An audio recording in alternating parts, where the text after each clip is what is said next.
Right, let's talk boxing, Adam. Yeah. Right, my first thing is probably the most talked thing about Partygate, or should I say Gathering Gate. Yeah.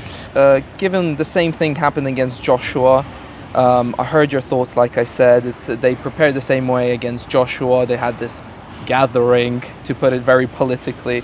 If you can give us a quick recap from your end, you made your comments on Talksport, but just for us, for the channel, just what you think about this whole fiasco, I want to say. Well, firstly, Wembley was an unbelievable night. One of the great atmospheres and celebrations of boxing I think I can remember in a long time. I love the fact that the crowd were equally supportive of Daniel Dubois as they were of Alexander Usyk, who's made London very much his second home. It was an outstanding performance from Usyk, one of the great wins of his career. The way he did it, becoming undisputed for the third time. I thought he was steely, intent, don't push the horses, slightly wound up, irritated by the whole low blow and maybe the entrance of Dubois in his suit in Riyadh when he was about to talk about his dad.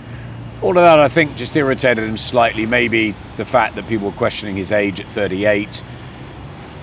But he went out there and he was phenomenal. His foot movement was fantastic, and he was aggressive, and he backed up Dubois, and he made a real statement. So it was an incredible performance, a phenomenal achievement. More than that, to become undisputed 3 times at 2 different weights, and cements his place in history forever as pound for pound king currently. And then, of course, there's the part that Daniel Dubois played, and he played a part in it. He was aggressive himself. He tried his best. 10 months earlier, he had the win of his career against AJ. It all worked for him that night in front of 96,000. He certainly didn't freeze. He went in. He did as well as he could. I thought he was shaken at the end of the second round. I thought he came out and I thought his third round was probably the best of the fight for him. 4th round, he started to get a bit tired, and we know what happened in the 5th round. People have gone out there saying, did he quit? Did he stay down? Could he have got up? All those sort of things. I don't really want to get into all that. I'm not a fighter. I have respect for every single fighter that gets in that ring, that puts on the gloves at whatever level. So I'm not going to say anything about that. Daniel Dubois lost. He got knocked down twice. Alexander Usyk won the fight. I don't know what was going through his head. Ultimately, he'll come back at 27, and I'm sure he'll fight again, and he'll learn from that, like he has done in previous defeats to Joyce and to Usyk the first time. He's lost to an all-time great, one of the greatest fighters that's ever laced them up. There is no disgrace in that. However, if we look at the preparation and what we're hearing about the party and the gathering and all of the things that went on during the day, that's bizarre. We don't know. I would say that's the first thing. We don't really know exactly what happened before the Joshua fight or before this one. All we're hearing is clips, bits, hearsay, some video footage, what Don Charles has had to say about the fact that they did it for Joshua and they did it again. Now, what works for one fighter doesn't necessarily work for another. I was really surprised on the night that Usyk was being taped up at 7:20, and that by 8:20, Daniel Dubois hadn't even arrived at Wembley Stadium. I thought that was odd, and I mentioned it on the night in commentary, how I thought that was really strange to only give yourself an hour and a half preparation. I remember times where Lennox Lewis, who was in the studio, used to have a sleep for 45 minutes or an hour.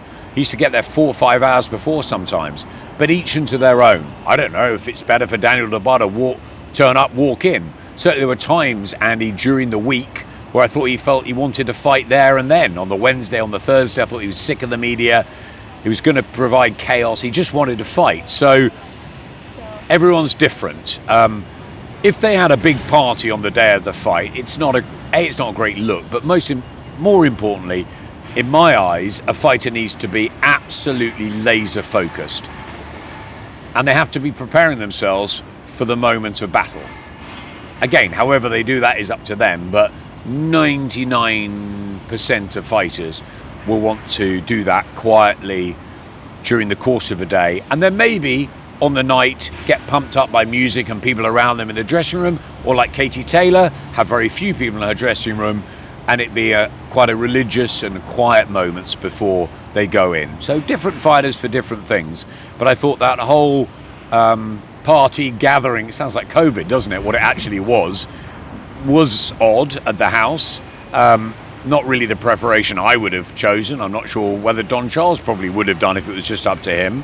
But he said that that's what they did for Joshua and it worked. Maybe they felt that was the right thing for him to do, but then all the entourage trying to get in and the kerfuffle at Wembley. You and I know, and you've stood in more queues than I have, how difficult it is to get into Wembley sometimes and how long it takes to get to a certain part of Wembley. You've got to allow yourself plenty of time. It sounds like that didn't really happen. Would it have made any difference to the result? I don't think so. Would it have given Daniel potentially a better mindset? Yes, I think so, and I think Frank Warren will probably argue that when they all sit down together, because I think Frank has things to say to the team. But Daniel is a different character to some of the others, and it might have been what he needed. His dad definitely is closer to Daniel than anyone else, so he wouldn't have put Daniel in any jeopardy, or he wouldn't have made decisions that he didn't feel were wrong for Daniel, I don't think.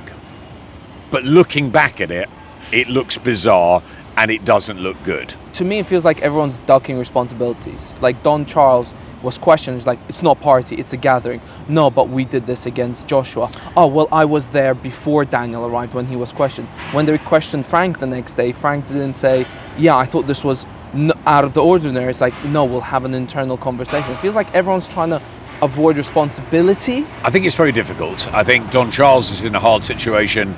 He's the master trainer.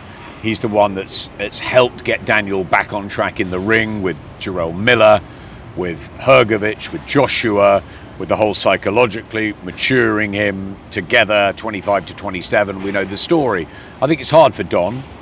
I don't think Don would have allowed Derek or have had Derek doing stuff like this. I don't think Don seems the sort of person that would have done something like that. But then he's not his dad, and we know the influence that his dad has. So if his dad felt, hey, we're all going to have a gathering, get behind him, get together, make him feel good, maybe that was the thinking behind it. I think Don and Frank probably weren't. I don't think it was their decision. I don't think Frank said, let's have a party beforehand. I don't think he would have done. I don't think Don would have done. I think Dave Dubois obviously made that decision.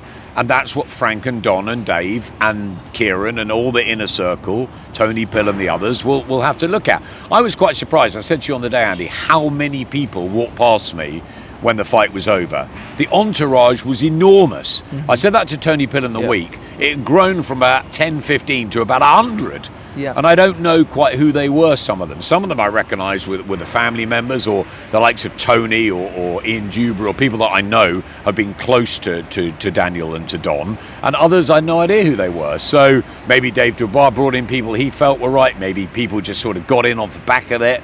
It was all a little bit of a mess. It was a bit, he promised chaos. It was a bit chaotic, wasn't it? If you look back at it and think, why was there a party or a gathering or whatever that was? Why did he turn up so late? Why did he have so many people in the corner? All of that. It was all a bit chaotic. But Don Charles is a super trainer. Don Charles has done incredible things for Daniel. And Daniel has done incredible things in this last year and a half, which we shouldn't take away from. The fact is, he had a go. Would he have done any better? I don't think he would have necessarily.